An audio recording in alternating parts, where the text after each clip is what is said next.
बच्चों, हमारा टॉपिक है geometrical interpretation of indefinite integrals. जैसे हमने पढ़ा था कि dy बाई डी एक्स का ज्योमेट्रिकल इंटरप्रिटेशन क्या होता है। जैसे हमारे पास एक y is equals to f x function है, y is equals to f of x एक फंक्शन है, और इसको हमने क्या बोल दिया, एक डिफरेंशिएबल फंक्शन बोल दिया।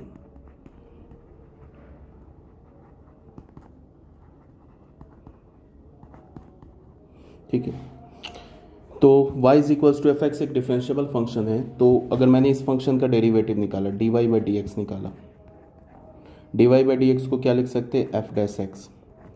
तो ये एफ डैश एक्स का ज्योमेट्रिकल इंटरप्रिटेशन क्या होता है, ये क्या होता है, slope of the tangent to the curve at point x comma y. ये क्या होता है हमारा स्लोप ऑफ द टेंजेंट, इसको हम क्या बोलते हैं, slope of the tangent, slope of the tangent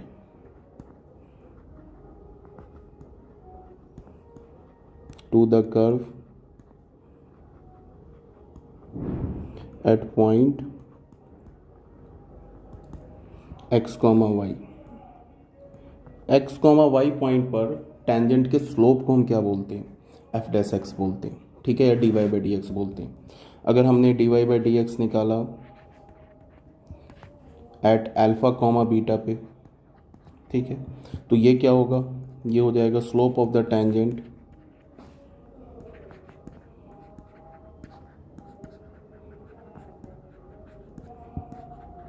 to the curve at point alpha comma beta. ठीक है ना, कहने का मतलब ये है कि ये सब ऑलरेडी आप लोग जानते हो, इसमें कोई नई बात नहीं है, बट फिर भी एक बार रिवाइज कराने के लिए, ये हमारे पास कोई कर्व है। ठीक है, यहाँ पे हमने क्या किया है कि ये जो पी पॉइंट है इसको हमने अल्फा कॉमा बीटा मान लिया, यहाँ से एक टेंजेंट ड्रॉ किया, यहाँ से हमने एक टेंजेंट ड्रॉ किया।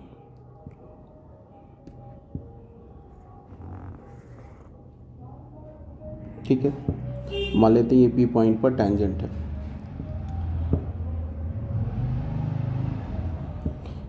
इस पी पॉइंट का कोऑर्डिनेट क्या है, अल्फा कॉमा बीटा।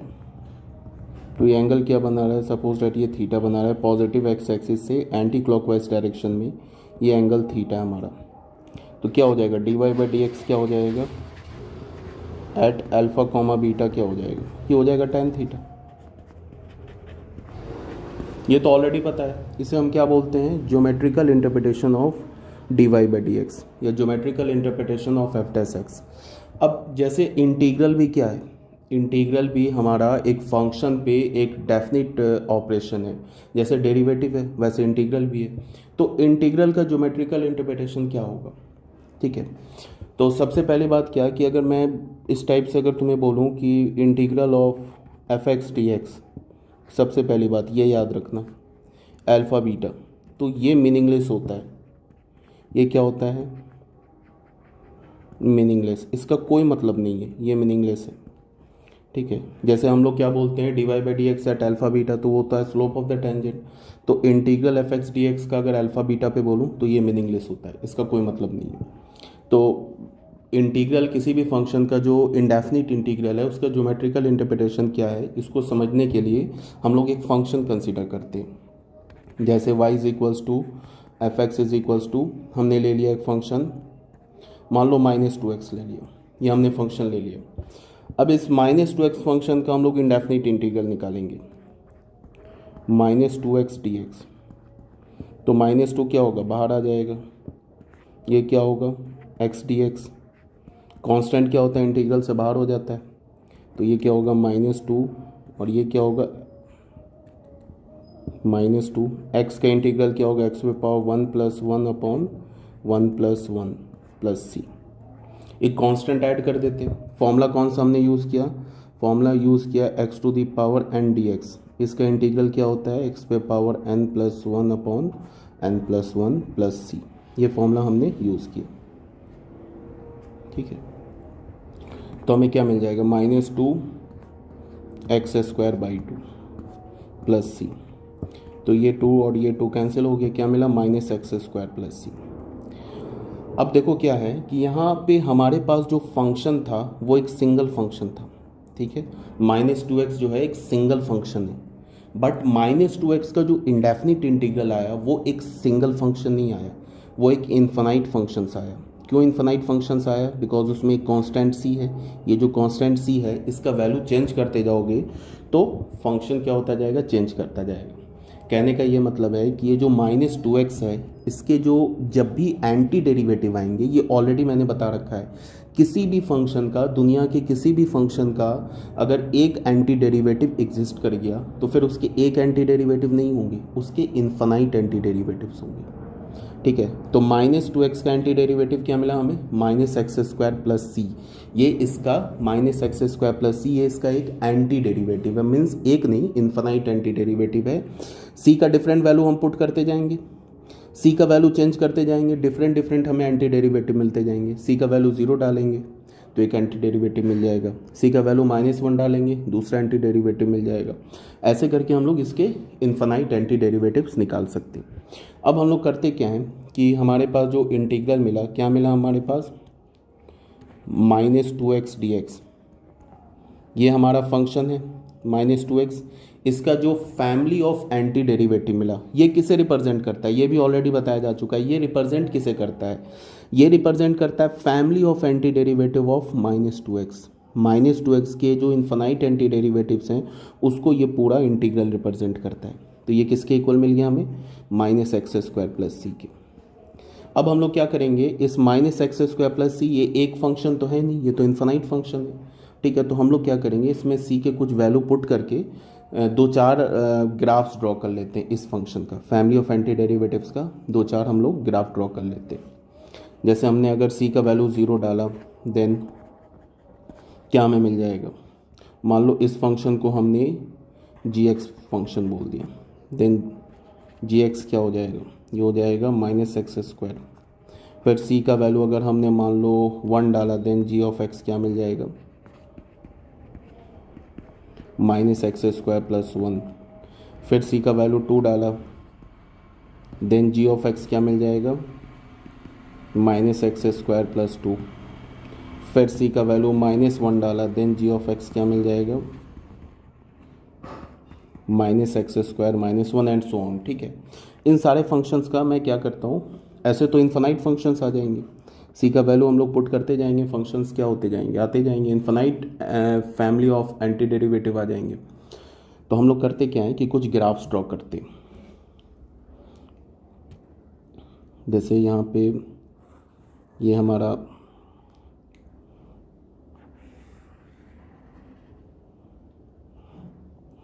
सबसे पहले माइनस एक्स स्क्वायर कैसा फंक्शन होगा, माइनस एक्स स्क्वायर अगर तुम ड्रॉ करोगे तो माइनस एक्स स्क्वायर कुछ ऐसा होगा, ये कर्व होगा माइनस एक्स स्क्वायर का, ठीक है।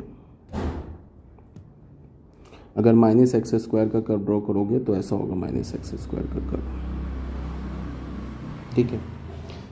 अब माइनस एक्स स्क्वायर का तो ये कर्व हो गया इसका, जब सी का वैल्यू 0 डाला, minus x square plus one का कर्व ड्रॉ करेंगे तो ये +1 का कर्व कहाँ पे जाएगा, ये ऊपर जाएगा ऐसे करके। सेम इसी कर्व को ये 0 पे है ना, +1 करेंगे तो क्या होगा, ये ऊपर बढ़ जाएगा ऐसे,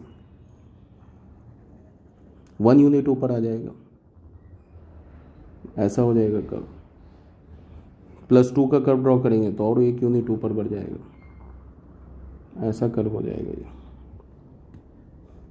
+2 का अगर कर्व ड्रॉ करेंगे तो ये ऐसा हो जाएगा, 1 यूनिट और ऊपर बढ़ जाएगा। माइनस एक्स स्क्वायर -1 का कर्व ड्रॉ करेंगे तो क्या हो जाएगा, 1 यूनिट नीचे आ जाएगा ये कर्व ऐसे। तो ये सारे कर्व आ जाएंगे। ये पॉइंट हो गया हमारा 1, ये पॉइंट हो गया 2, ये हो गया हमारा ओरिजिन, ये हो गया -1, ऐसे करके इन्फिनाइट कर्व्स आ जाएंगे। ये किसका कर्व है, माइनस एक्स स्क्वायर प्लस 2 का। ये किसका कर्व है, माइनस एक्स स्क्वायर प्लस 1 का। ये किसका कर्व है, माइनस एक्स स्क्वायर का। ये जो हमारा कर्व है ये हो गया माइनस एक्स स्क्वायर का। ये किसका कर्व हो गया, माइनस एक्स स्क्वायर -1 का। ये हमारा कर्व हो गया -x² -1। ठीक है, यहाँ तक तो बात आ रही होगी समझ में। ऐसे करके कितने कर्व्स आ जाएंगे, ऐसे करके एक दो कर्व्स नहीं आएंगे, ऐसे करके इन्फिनाइट कर्व्स आ जाएंगे, ऐसे करके इन्फिनाइट कर्व्स आ जाएंगे। अब हमने क्या किया, एक लाइन ड्रॉ किया पैरेलल टू वाई एक्सिस। अच्छा, उससे भी पहले क्या है कि जितने भी इन्फिनाइट कर्व्स हैं इसका जो लाइन ऑफ सिमेट्री है, लाइन ऑफ सिमेट्री क्या हमारा वाई एक्सिस है, इस बात को ध्यान में रखना है। ये जो इन्फिनाइट कर्व्स ऐसे करके ये दूसरा कर्व आ जाएगा, ऐसे करके ये 3 से पास करेगा तो ये क्या हो जाएगा -x² + 3। ठीक है, तो ये जितने भी कर्व्स हैं, ये जो इन्फिनाइट कर्व्स हैं, या फिर हम लोग बोल सकते हैं ये जो इन्फिनाइट एंटी डेरिवेटिव्स हैं, किस फंक्शन का, -2x फंक्शन, इसी का एंटी डेरिवेटिव हमने निकाला है ना, -2x का जो इन्फिनाइट एंटी डेरिवेटिव्स हैं। और इन इन्फिनाइट एंटी डेरिवेटिव्स का जो लाइन ऑफ सिमेट्री है, वो लाइन ऑफ सिमेट्री क्या है, वो लाइन ऑफ सिमेट्री है वाई एक्सिस। देख लो, ये जो वाई एक्सिस है ये इसका लाइन ऑफ सिमेट्री है, ये जो आपको दिख रहा है ना वाई एक्सिस, ये इसका लाइन ऑफ सिमेट्री है। ठीक है, पहली बात। दूसरी बात क्या कि अगर मैंने वाई एक्सिस के पैरेलल एक लाइन ड्रॉ किया तो ये क्या करेगा, इन सभी कर्व्स को कट करेगा। मान लो एक लाइन हमने ड्रॉ किया पैरेलल टू वाई एक्सिस, ये लाइन ड्रॉ कर दिया। मान लो कि इस पॉइंट को हमने क्या बोल दिया, ए बोल दिया, a,0 a,0 बोल दिया। तो इस लाइन की इक्वेशन क्या हो जाएगी, x = a। अब ये जो लाइन x = a है, ये क्या कर रहा है, इन सभी ऐसे करके तो हम इन्फिनाइट कर्व्स बना सकते हैं। अभी मैंने कितने कर्व्स बनाए, 1 2 3 4 5 कर्व्स बनाए, बट ऐसे तो इन्फिनाइट कर्व्स बन सकते हैं। ठीक है, उसके बाद क्या है कि इन इन्फिनाइट कर्व्स का जो line of symmetry Y axis हो गया। उसके बाद हमने एक लाइन ड्रॉ किया parallel to Y axis, x = a line draw किया। ठीक है, अब ये जो x = a लाइन है, इन सारे इन्फिनाइट कर्व्स को, हर एक कर्व को एक पर्टिकुलर पॉइंट पे कट करेगा। मान लो कि इस -x² + 3 को इस पॉइंट पे कट किया, तो इस पॉइंट पे अगर मैंने टेंजेंट ड्रॉ किया, फिर इस पॉइंट पे कट किया -x² + 2 को, यहाँ पे हमने एक टेंजेंट ड्रॉ किया। ठीक है, फिर ये -x² + 1 इसको यहाँ पे कट किया, तो इस यहाँ पे एक टेंजेंट ड्रॉ किया, फिर यहाँ पे एक टेंजेंट ड्रॉ किया, हर एक पे हमने टेंजेंट ड्रॉ किया। तो आपको समझ में क्या आना है कि ये जितने भी टेंजेंट्स होंगे ना, जो हमने, मान लो कि ये P1 पॉइंट है, ये P2 पॉइंट है, ये P3 पॉइंट है, ये P4 पॉइंट है और ये P5 पॉइंट्स है। इन जितने पॉइंट्स पे ये जो टेंजेंट्स हैं ये आपस में पैरेलल होंगे। ठीक है, पैरेलल होंगे क्यों, बिकॉज इन सारे टेंजेंट्स का जो P1 पॉइंट पे टेंजेंट है, P1 पॉइंट पे टेंजेंट को हमने T1 बोल दिया, P2 पे T2 बोल दिया, T3 बोल दिया। ये जितने भी टेंजेंट्स है T4 T5, ये सारे टेंजेंट्स हैं, इन सारे टेंजेंट्स का स्लोप इक्वल है। तो अगर स्लोप इक्वल है तो ये सारे टेंजेंट्स क्या हो जाएंगे, आपस में पैरेलल हो जाएंगे। इस बात को आपको ध्यान में रखना है। कैसे हो जाएंगे पैरेलल, वो देख लेते हैं। हमारे पास इन सारे कर्व्स को हम लोग क्या लिख सकते हैं, ये जो फैमिली ऑफ एंटी डेरिवेटिव है, इसको हम लोग क्या लिख सकते हैं, gx कर्व बोला है।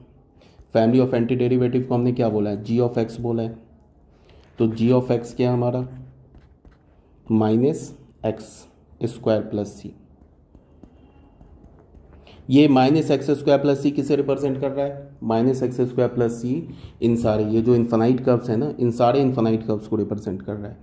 अब इसका डेरिवेटिव निकालते हैं, g' निकालते हैं, क्या हो जाएगा, -x² का डेरिवेटिव क्या हो जाएगा, 2x, कांस्टेंट है डेरिवेटिव क्या हो जाएगा 0, तो हमें क्या मिल गया -2x। तो g' हमें क्या मिला, -2x। अब g' का वैल्यू हम लोग निकालते हैं किस पे, एट x = a, या फिर हम ऐसे बोले dg/dx का वैल्यू निकालते हैं एट x = a। dg नहीं, gx को y बोलेंगे तो dy/dx का वैल्यू निकालते हैं एट x = a पर, तो क्या हो जाएगा -2a। यहाँ पे a का वैल्यू डाल दो। समझ में आ रही है बात, क्या मैंने बोला, मैंने ये बोला कि ये जितने भी इन्फिनाइट एंटी डेरिवेटिव्स हैं, इन सारे इन्फिनाइट एंटी डेरिवेटिव्स के कॉरस्पॉन्डिंग हमने एक लाइन ड्रॉ किया x = a। ये इन्फिनाइट एंटी डेरिवेटिव्स हर एक कर्व को इसने पॉइंट पे कट किया, को P1 पे, P2 पे, P3 पे, P4 पे, ये सारे पॉइंट्स पे कट किया। इन सारे पॉइंट्स पे जो टेंजेंट्स होंगे ना, वो आपस में पैरेलल होंगे। क्यों? बिकॉज मैंने ये उठा लिया, इन्फिनाइट एंटी डेरिवेटिव्स का जो फंक्शन है वो उठा लिया, ठीक है, उसको डिफ्रेंशिएट करके एक्स का वैल्यू ए डाल दिया, तो हमें क्या मिल गया? -2a। इसका मतलब क्या हुआ? इसका क्या मतलब हुआ कि T1 का स्लोप क्या है? इस T1 टेंजेंट का स्लोप क्या है? -2a। इस T2 टेंजेंट का स्लोप क्या है यहाँ पे? m is equals to -2a। तो जब सबका स्लोप T3 का क्या है? m is equals to -2a। तो जब सबका स्लोप इक्वल हो गया तो सारे टेंजेंट्स क्या हो जाएंगे? आपस में पैरेलल हो जाएंगे। यहाँ तक तो क्लियर है, कोई डाउट नहीं है? ठीक है बच्चों, आ जाओ। नेक्स्ट टॉपिक है हमारा methods of integration. Methods of integration में हमारे पास इस पूरे चैप्टर में इंडेफिनिट इंटीग्रल्स में 3 टाइप्स के क्वेश्चंस होंगे जो हमें इंडेफिनिट इंटीग्रल्स को जो हमें इवेलुएट करना है, इसमें 3 टाइप्स के क्वेश्चंस होंगे। पहला टाइप का जो क्वेश्चन होगा उसको हम लोग सॉल्व कैसे करेंगे? Integration by substitution. सबसे इंपॉर्टेंट यही है। अगर आप इसको सीख गए तो समझो कि पूरा इंडेफिनिट इंटीग्रल सीख गए। इंटीग्रेशन बाय सब्स्टिट्यूशन, ये पहला टाइप हो गया। दूसरा जो टाइप होगा वो होगा इंटीग्रेशन बाय पार्ट्स, ये बहुत ईजी है। एंड तीसरा जो टाइप होगा वो होगा integration of rational algebraic function by using partial fraction. इसमें भी कुछ नहीं है। ये सेकंड और थर्ड। जो सबसे इंपॉर्टेंट है वो है first part, integration by substitution. अगर आप ये फर्स्ट पार्ट सीख गए तो फिर कोई प्रॉब्लम नहीं है, आप पूरा इंडेफिनिट इंटीग्रल सीख जाओगे। ठीक है, इसमें इंपॉर्टेंट क्या होता है कि हमें सब्स्टिट्यूट करना होता है एक्स की जगह, मतलब वेरिएबल को चेंज करना होता है। तो ये क्या होता है? ये प्रैक्टिस से आता है। मैंने ऑलरेडी बता रखा है कि ये जो चैप्टर है इसमें 11th और 12th में अगर किसी चैप्टर में सबसे ज़्यादा प्रैक्टिस की जरूरत है तो इसी चैप्टर में। वो एक्सपीरियंस से आएगा जब आप डिफरेंट क्वेश्चन सॉल्व करेंगे। तो जब डिफरेंट क्वेश्चन सॉल्व करेंगे तो एक आपके माइंड में उसका आउटलाइन बनेगा कि अच्छा ऐसा क्वेश्चन होगा तो उसमें ऐसे कर सकते हैं, अच्छा ऐसा होगा तो ऐसे कर सकते हैं। तो इससे प्रैक्टिस से आएगा। ठीक है, ऐसे मैं क्या करूँगा कि जो भी सब्स्टिट्यूशन के जितनी भी टाइप्स हैं वो टाइप्स बता दूंगा, आप टाइप्स याद रखेंगे। और अगर क्वेश्चन को आप समझ गए कि ये क्वेश्चन इस टाइप में फॉल कर रहा है, ये क्वेश्चन इस टाइप में फॉल कर रहा है, और अगर इस टाइप में फॉल कर रहा है तो इस टाइप के क्वेश्चन को कैसे सॉल्व करते हैं, ये सब बात अगर आप सीख गए तो फिर कोई प्रॉब्लम नहीं होगी। ठीक है, इसमें हम लोग क्या करते हैं, इसमें हम लोग फर्स्ट पार्ट स्टार्ट करते हैं। इंटीग्रेशन सबसे इंपॉर्टेंट है, ऑलरेडी बता दिया, सबसे इंपॉर्टेंट भी है और सबसे लेंथी भी यही पार्ट है, इंटीग्रेशन बाय सब्स्टिट्यूशन।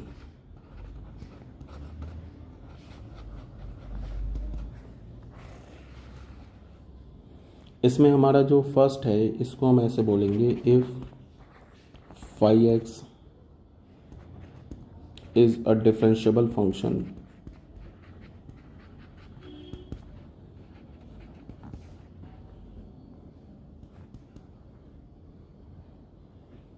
then अगर आपके पास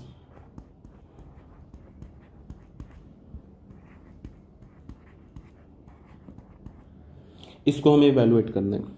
ठीक है, अगर हमारे पास फाई एक्स क्या है, एक डिफरेंशिएबल फंक्शन है और इस इंडेफिनिट इंटीग्रल को हमें इवैल्यूएट करना है, तो हम लोग करते क्या है, सब्स्टिट्यूशन से करते क्या है, हम लोग सब्स्टिट्यूशन से हम लोग वेरिएबल को चेंज करते हैं। एक तो पहली बात हो गई।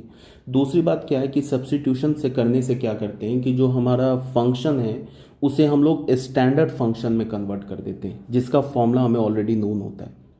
अब ये सब क्या बात है, ये अभी क्वेश्चन से तुम्हें पता चलेगा। सब्स्टिट्यूशन से 2 काम करते हैं, पहला तो हम वेरिएबल को चेंज करते हैं, दूसरा क्या करते हैं कि हम लोग नॉन स्टैंडर्ड फंक्शन से स्टैंडर्ड फंक्शन में कन्वर्ट कर देते हैं इंडेफिनिट इंटीग्रल को, जिसका फॉर्मूला या जिसका प्रोसेस हमें ऑलरेडी नोन होता है।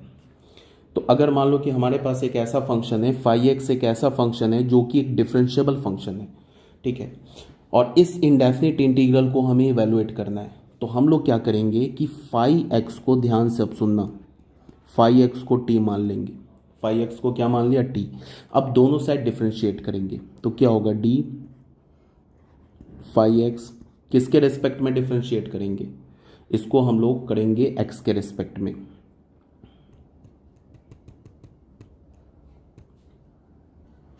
तो x के रिस्पेक्ट में दोनों साइड डिफ्रेंशिएट करेंगे तो इधर क्या हो जाएगा, फाई डैश एक्स, और इधर क्या हो जाएगा, D T by d x.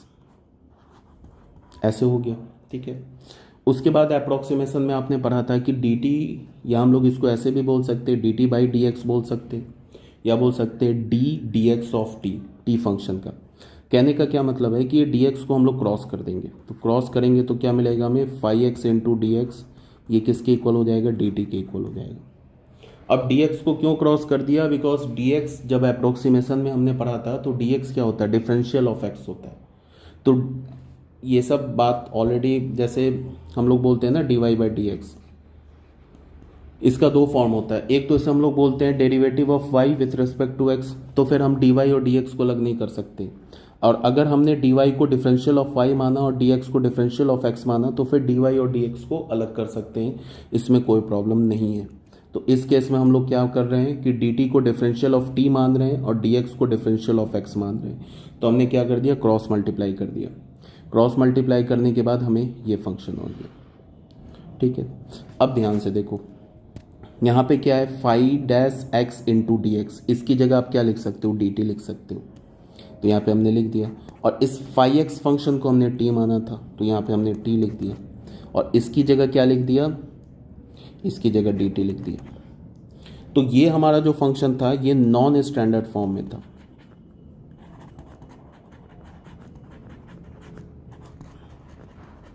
अब ये किस में कन्वर्ट हो गया, स्टैंडर्ड फॉर्म में कन्वर्ट हो गया।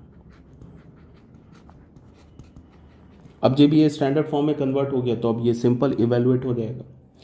अब यहाँ पे जो सबसे इंपॉर्टेंट है, जो मैं बार बार बता रहा हूँ कि सबसे इंपॉर्टेंट बात क्या है कि सब्स्टिट्यूशन, जैसे यहाँ पे हमने 5x को t माना ना, ये जो सबसे जो पहला स्टेप है हमारा, यही सबसे इंपॉर्टेंट स्टेप है। अगर आपने करेक्ट सब्स्टिट्यूट कर लिया तो फिर क्वेश्चन सॉल्व हो जाएगा। ठीक है, अगर आपने करेक्ट सब्स्टिट्यूशन कर लिया तो क्वेश्चन सॉल्व हो जाएगा। जो सबसे इंपॉर्टेंट स्टेप है वो यही स्टेप है कि आप करेक्ट सब्स्टिट्यूशन कैसे करोगे। उसके लिए आपको बताया जा रहा है कि आपको टाइप्स बताए जाएंगे कि ये टाइप होगा तो ये सब्स्टिट्यूशन करो, ये टाइप होगा तो ये सब्स्टिट्यूशन करो। उसके बाद भी बहुत सारे ऐसे क्वेश्चंस होते हैं जो डायरेक्टली टाइप पर नहीं होते, वहाँ पे क्या काम आता है, एक्सपीरियंस काम आता है। एक्सपीरियंस कैसे होगा, क्वेश्चन की प्रैक्टिस से। ठीक है, अब ये स्टैंडर्ड फॉर्म में हो गया, तो अब इसे हम लोग क्या कर सकते हैं, सिंपल इवेलुएट कर सकते हैं। कैसे इवेलुएट करेंगे वह भी क्वेश्चन में आप देखोगे। अब कुछ थ्योरम्स हम लोग देख लेते हैं। थ्योरम में स्टार्ट करते हैं हम लोग।